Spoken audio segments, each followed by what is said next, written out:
You guys have opened up a big old can of worms.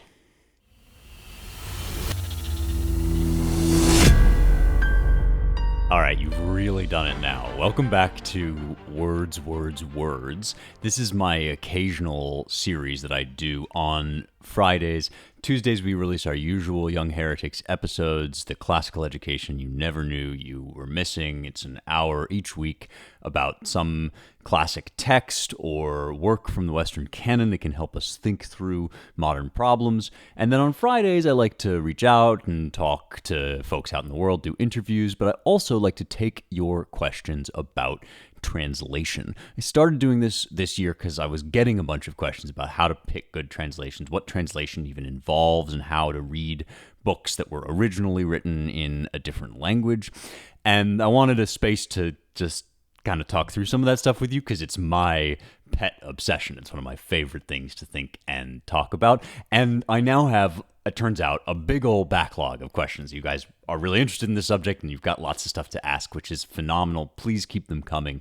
I'm really am paying attention to them, I promise, and I'm going to sort through them as we go. But each of them raises this huge kind of cloud of issues that are really, to me, fascinating, and they're about much more than language. Or maybe it's better to say that the subject of language goes much deeper than we typically think. We imagine that this is just one aspect of our experience. It's the words we say to each other or write on a page.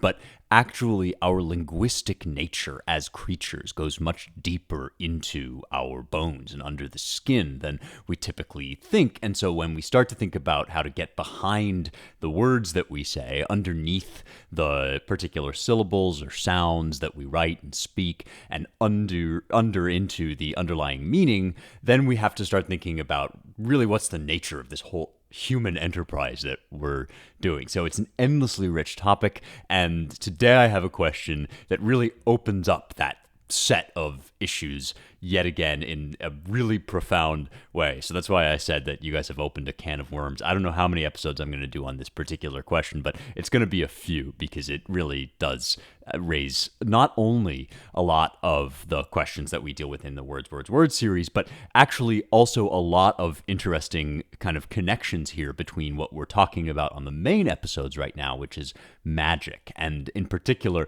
this idea that words are a source of magic. And so by the time we're done here, I hope you'll see how this actually can be kind of a supplement to what we're doing on Tuesdays, as well as a fascinating question and subject in its own right. Here it is. It's from Aaron. Aaron is the culprit. He's the guy who's responsible for opening this massive can of worms, and here's his question. The email that he sent this in was titled A House in My Name, which is the name of a book about, I think, the Old Testament, but also a phrase from the Old Testament itself. And Aaron asks, what's with the focus on his name, meaning God's name? Is that a translational hiccup? Why not cut out the middleman and just bring glory to God and not his name? Throughout a pretty small chunk of the Old Testament, God himself, prophets, and kings talk about building a house for the name of God.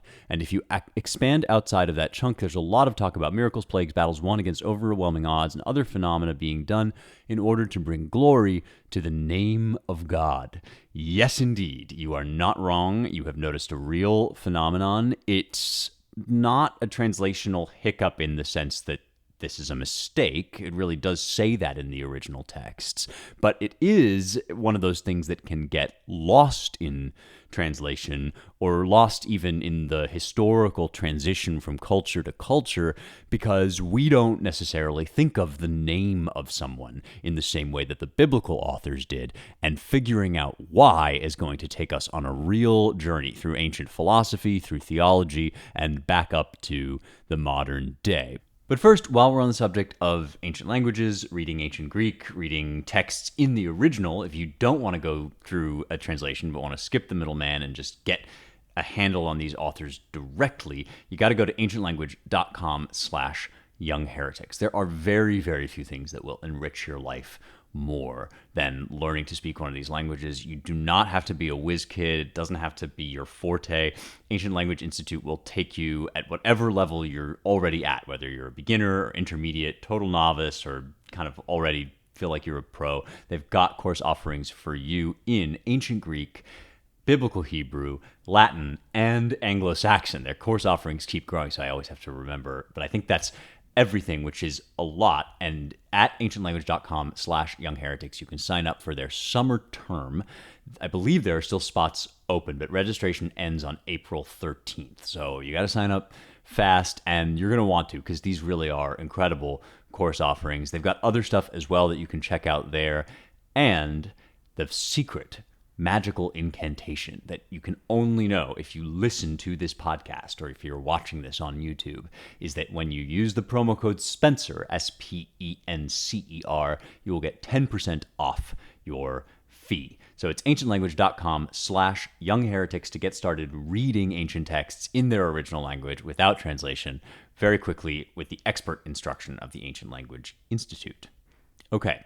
Let me just start by laying out the passages that Aaron has in mind here, or some of them, because really this is what you would call a sort of topos, just a regular literary invocation. The name of God takes on enormous significance and importance throughout the Bible, and of course the tetragrammaton, which is the fancy Greek name for the four-letter actual name of God that is revealed to the Jews, is an object of huge significance and theological consequence and mystery in Jewish theology, and secondarily, therefore, also in Christian theology. The four letters in Hebrew of God's personal name, that is the actual name like Bob or Steve that he would be called by, are Yud, He, Vav, He, kind of YHVH.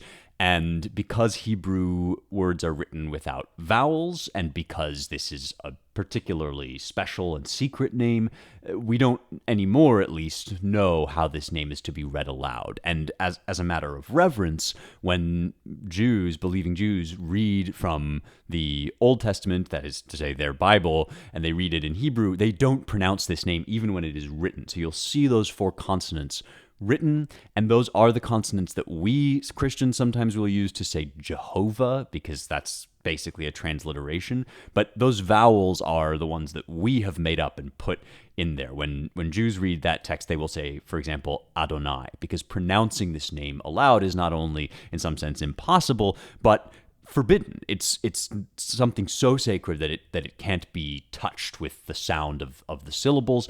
And so this obviously touches on something really important, a mystery that we maybe don't always give enough attention to or credit to.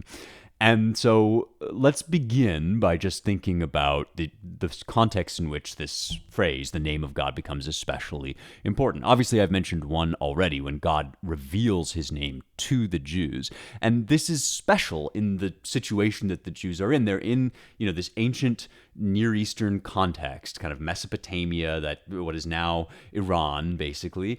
And in that region, you have a bunch of different gods, all with names, like Zeus or Ashur or Marduk, right? All of these guys that are among gods. And the generic word for God in Hebrew is just Elohim, which is actually plural in structure, even though it's singular in meaning. So Elohim is God. But we can't just call the God of the Bible Elohim, even though he is the only true Elohim. He's also, though, got to be distinguished from all these other Elohim or fake Elohim or demon Elohim that are called by all these other names. And so God reveals his personal name. This is the real name. It's as if God said, I'm not Marduk, I'm not Ashur, that's not my name. That's not my name, right? In that song that went viral a while back, right? In fact, my name is Stan. My name is Smith. That's what happens. But it's actually not that. It's Yud He Vav He. It's this sacred name of God.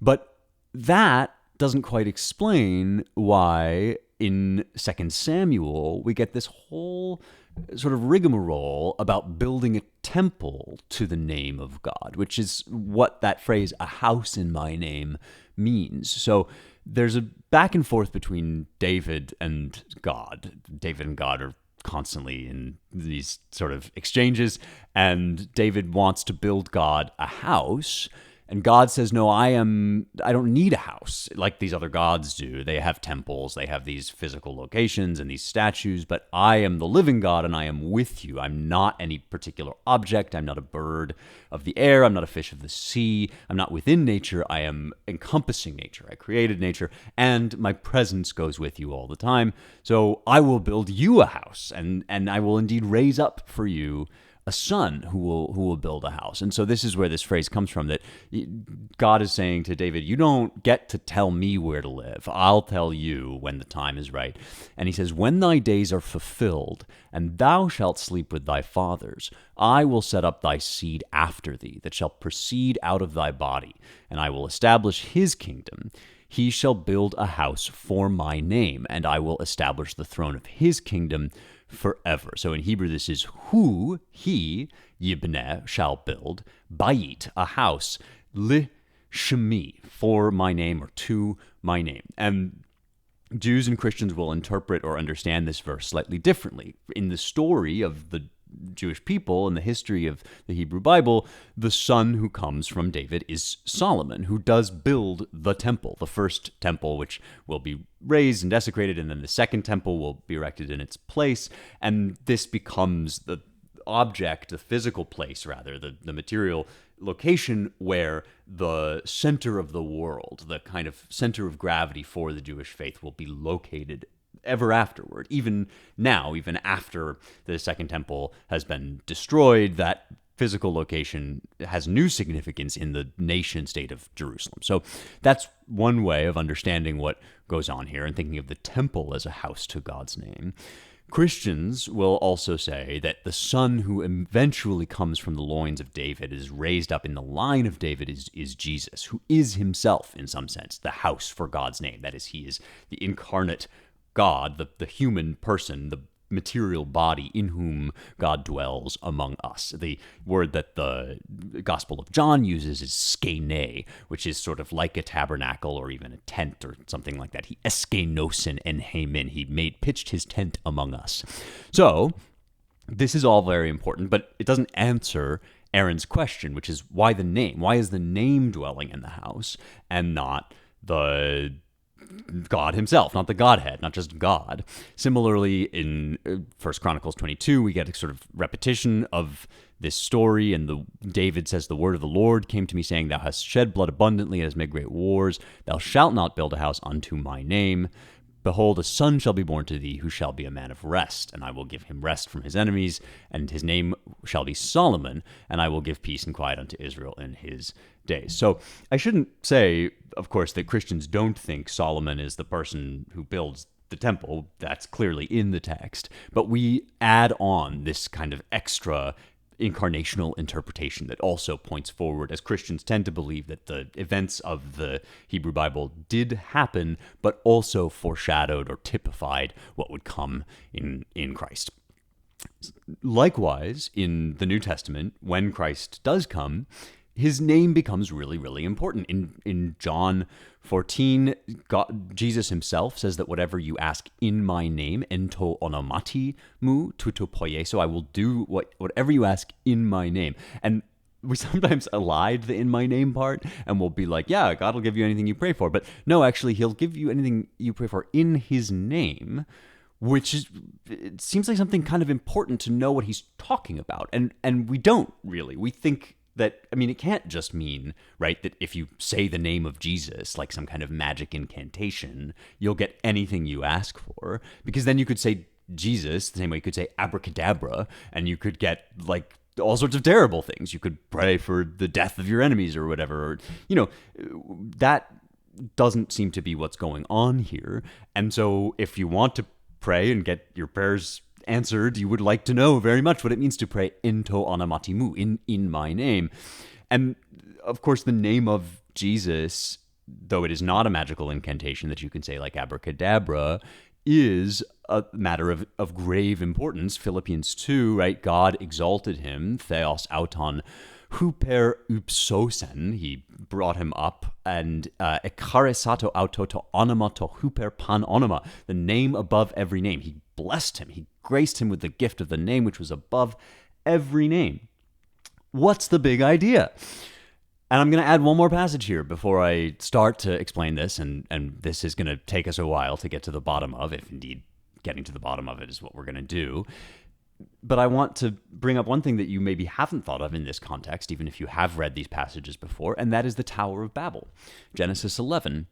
Because it's not just God who has a temple built to his name. The people in Genesis 11 who build the Tower of Babel in that famous story when the whole earth is of one language, they want to make a name for themselves. They said, "Come, let us build a city and a tower with its top in heaven, and let us make us a name, lest we be scattered abroad on the face of the whole earth." I've said before that this looks a lot like the projects that people were engaged in to serve Ashur and Marduk and the other Near Eastern deities, that they would decide where the house was going to be, and they would enforce one language, be it Akkadian or Sumerian, and through this kind of one world government project for those that were involved, who, the world that they knew was the four corners of the earth, the Mesopotamian region. They would say, in this world, we're all going to speak one language. Let us build a city and a tower. V'na'aseh lanu Shem, and let us make for ourselves a name. That word Shem is the same in Hebrew as the word onoma is in Greek, and it's the word that we get also in the Hebrew passages where God says, the son of David shall build a house for my name, or to my name. So obviously, if the Babel project is like the counter project, is the rival god, right? The god of material power and one world government and state-imposed human control masquerading as divine power, then the good version of that is going to be a temple not to the name that humans make for ourselves, but that God himself has. It's like receiving God's name somehow. So what's going on here? Why the name? What's the big deal about the name? Well, to start to answer this question, we have to make a distinction between names and words. And this is a distinction that's very important and that we don't typically think about. Although the minute you do, you'll realize that these are different things, even in our English modern language, right? So the word to run is a word, but it's not really a name, right? It doesn't identify a thing in the way that we would say the name John does, or even the name for the thing in front of me is a computer, is a MacBook, is something that, a word that tells me in some essential sense what this thing is. And it's kind of analogous to the distinction that we make between nouns and other words, but even nouns aren't necessarily names, and you could have even maybe degrees of nameness, right? The closer you get to a proper noun, to identifying exactly what this thing is, the closer you get to a name, which is almost like a word that looks directly at a thing, or it's a word that attempts to look directly at a thing. So other words like he runs, for instance, that sentence is an assertion about something that's happening. It's referring to something, but it's not trying to present a thing, an entity, pure and clean to your contemplation, right? It's not trying to take one of the various entities in the world and kind of put it in front of you. And so a name is a specific kind of word. There are other words besides names, and names are usually nouns, but not all nouns are names. A name is a kind of a specific thing, even in our language. And in the ancient theory of language, this is actually much more important as a distinction. This is, in some sense, the primary distinction is between names and other kinds of words. And giving names or naming things is thought of as kind of the primary act of language. When language begins, when ancient theorists imagine the beginning of language, they think of people putting names on things. And you have this imaginary figure or this hypothetical figure called the name giver, the one who puts names onto things. So all of the classical languages, the Latin, Greek, and Biblical Hebrew, have a specific word for name that is distinct from the word for word. So I've said in Greek that, right, the onoma is the name, as distinct from, for example, the phrema, which is just an utterance of any kind. The shem in Hebrew is the name, as opposed to the davar, which is the word or the utterance in the speech. Both are important. Speech is an important concept in these languages as well, but a name is something distinctive. It's a particular kind of word that singles out an entity and attempts to present it and to strip it away from all of the context in some sense. Like, if I can really give you the name of something, I can put it there in your mind without any contingencies, without any conditions. Like, if I say Spencer is running, then you're thinking of me in the running position. And if you're thinking of me just standing there, you're not, in some sense, thinking of me running. So Spencer is running is an utterance that kind of depends on certain accidental or hypothetical circumstances. But if I just say Spencer to you, I'm trying to shear away all those inessential things and just put the essence of the entity in front of you like that. And Latin also has the way of making this distinction. In Latin, a name is a nomen, and you might have heard of a nomen sacrum, a sacred name, as distinct from a verbum, which is a word.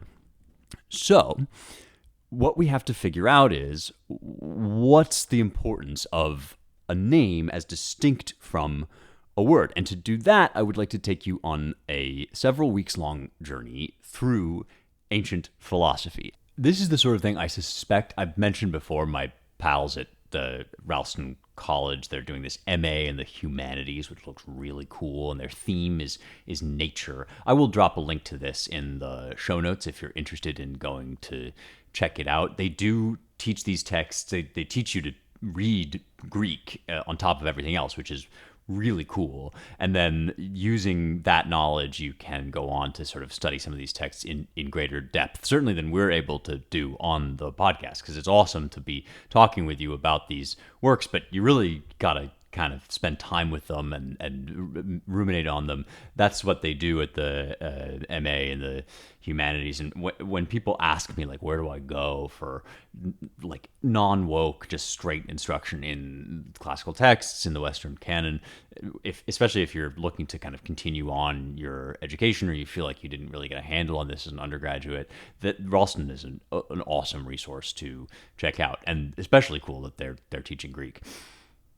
So, some of this ancient philosophy, like the Platonic stuff, is not going to be on the minds of, for example, the Hebrew Bible authors, right? The Hebrew Bible authors have their own way of reckoning with this, but the truths that they are figuring out are also truths that are being figured out in Greek philosophy. And then in the New Testament, there is a lot of Greek philosophy that the authors were familiar with and that they're grappling with. So, for me, the kind of core way into thinking about these things is to start to think about the tradition of Greek philosophy and how that will eventually feed into Christian theology, and how Christians will come to think about names in general and the name of God, and indeed God as word, because of course the logos, which is another kind of separate, we need to bracket the logos as its own thing because of how distinct that becomes in Christianity, but the word is God and is with God, and so obviously this is like right at the heart of how Christians think about God.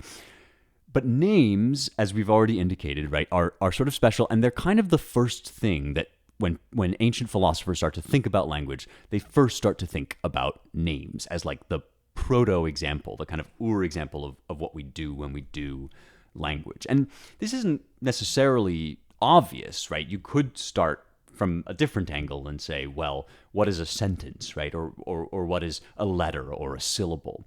But in some sense, for ancient philosophers, the name is like the primary building block of language. It's not the syllable, which is like a sort of component part. It's smaller than a basic unit, so it makes less sense in some ways. It's too broken down. And the sentence is too big. It has too many distinct parts. But the name is just right for thinking about the building block of language. And the first text that you got to go to if you want to know about this stuff, I think, to start with, is Plato's Cratylus, which is one of his most sort of whirligig dialogues. It's an engagement with sophistry, especially with the philosophy of Heraclitus, who was kind of this extreme radical relativist, thought that all things are constantly changing and nothing can be pinned down. But it's an engagement via Cratylus and Hermogenes, who is the kind of main interlocutor here. And Hermogenes comes to Socrates to report the views of Cratylus, and he says to Socrates, "Cratylus, whom you see here, says that everything has a right name of its own, which comes by nature, and that a name is not whatever people call a thing by agreement, just a piece of their own voice applied to the thing, but that there is a kind of inherent correctness in names, which is the same for all men, both Greeks and barbarians. So I ask him whether his name is in truth Cratylus, and he agrees that it is." So now, off the bat, this is very near the beginning of the dialogue. We have this concept of the name, which is the sound or the set of syllables that belongs to a thing, an entity that exists. And notice that in order to have a name, you have to really be an entity. So it's not clear, for example, that running is really an entity. It's more a thing that entities do. And so the question of naming, I told you this stuff raises all of these like really profound issues. The question of naming raises the question of what is the first kind of building block of reality? What are the basic things that exist versus the things that kind of follow on from that? And this is a major question in Greek philosophy as well. What is the ousia, or the essence of like a thing in itself? But we could say that, okay, we know Cratylus is a being that exists, or mankind perhaps is a being that exists. We have a name for it, and we have now a proposition which is contrasted to another alternative proposition. The proposition is that names come out of the thing by nature, that things naturally have names and right names, and not just arbitrary kind of imposed sounds that we put onto things, conventions and syllables that we use. And so the Greek distinction here is between nomos, which is convention, and physis, which is nature. And you might think about this in basic terms by saying, well, there are certain words like knock that kind of make the sound of the thing, right? And those are what we call onomatopoetic words. And if you can imagine a word that just sounds like the person that is being named, then you might think, well, this person, it's in his essence, it's part of his nature to be associated with these particular syllables and not with others, that this is the right name that comes by nature and not just because somebody happened to name you something. And we talk about this online, right? Like if people say, you don't really look like a Spencer, you actually look more like a Stephen or a Jason, right? We're getting at some felt sense that when we name somebody, we're trying to land on an essence of the person. And the question becomes then, where does that essence live? Does it live in the syllables and the sound of the name? Or are the syllables kind of arbitrary, and what we're trying to get at is something deeper, some core essence of the person? And that's what's going to be kind of what this whole dialogue is about. I'm not going to take you through the whole thing, but it raises kind of the basic questions, which is like, okay, there's entities in the world. We can all agree, unless we're radical Heracliteans, we can kind of agree that there are entities in the world and that we put labels onto them. And we can see that in some sense, at some level, those labels are arbitrary because there are multiple different languages, and the Greeks knew this, right? So if you think about something like spirit or breath, right? If we agree that wind and breath exists, we know that some people call the spirit pneuma and some people call it ruach. And it doesn't necessarily seem abundantly clear that even though Hebrew is the language of Scripture, Hebrew is not necessarily going to be the, natural language that just perfectly captures the essence of all things. But you can also now start to see, I think, a hint of why the name of God is going to be extremely important. Because if we want to know God, if that's the ultimate point of all philosophy, all religion, if we want to have a relationship with God, then we need to somehow face up to his essence, or try to approach his essence, which is an enormous lifelong task. And if there is such a thing as a word or a sound that can capture that essence, then we would very much like to know it or to revere it or to say it. And so God's name becomes not just a word that we apply to him, but that word as a route into the essential nature of who he is. And so we might even kind of be saying to God, you don't look like a Marduk. You don't look like an Ashur. You actually behave and act like a Yud-He-Vav-He, right? Like a this guy. And so by establishing God's name, we are in some sense seeking to know his essence as distinct from the essence of other entities in the world. Just as when we name things in real life, we are seeking to know the essence. But then this question arises about the relationship between that essence, which we believe exists out there, and the imperfect human ways in which we try to capture that essence in names. And the Cratylus is all about whether that human attempt can ever really land on a word that perfectly embodies the essence of the thing you're talking about. And so I'm just going to read you one more passage from near the end. He says, Socrates says, let us examine one further point to avoid being deceived by the fact that most of these names tend in the same direction. Suppose it should prove that although those who gave the names gave them in the belief that all things are in motion and flux, I myself think they did have that belief, still in reality that is not the case. And the name-givers themselves, having fallen into a kind of vortex, are whirled about, dragging us along with them. So this is now real engagement with the Heraclitean idea that everything is kind of just what you make of it, that we have these fleeting human perceptions, and that's all we can know because there's no stable underlying reality. And Socrates is sort of suggesting that human language throughout most of time is just applying sounds to those fleeting human perceptions. But unlike Heraclitus, he sort of does suspect there is an underlying reality, and he's wondering whether it would ever be possible to get names that fix not onto our momentary impressions of things and our experience of things, but the underlying essence, the underlying reality that lives beneath the surface of our human experience.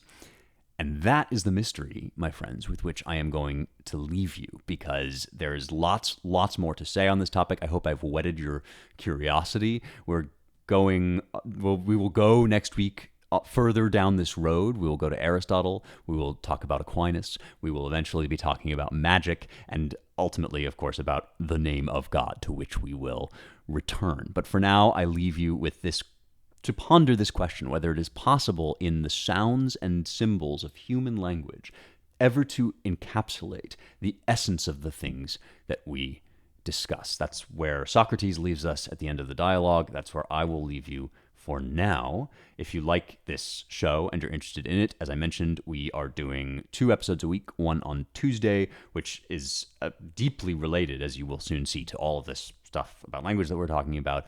But that's kind of our main episode, and then we do fun other stuff on Fridays. You can subscribe to make sure you never miss it. There are all sorts of fun links in the description of this episode. If this is your first time, welcome to the wonderful world of Young Heretics. Please do subscribe, give us 5 stars, just because that helps boost the show in the algorithm.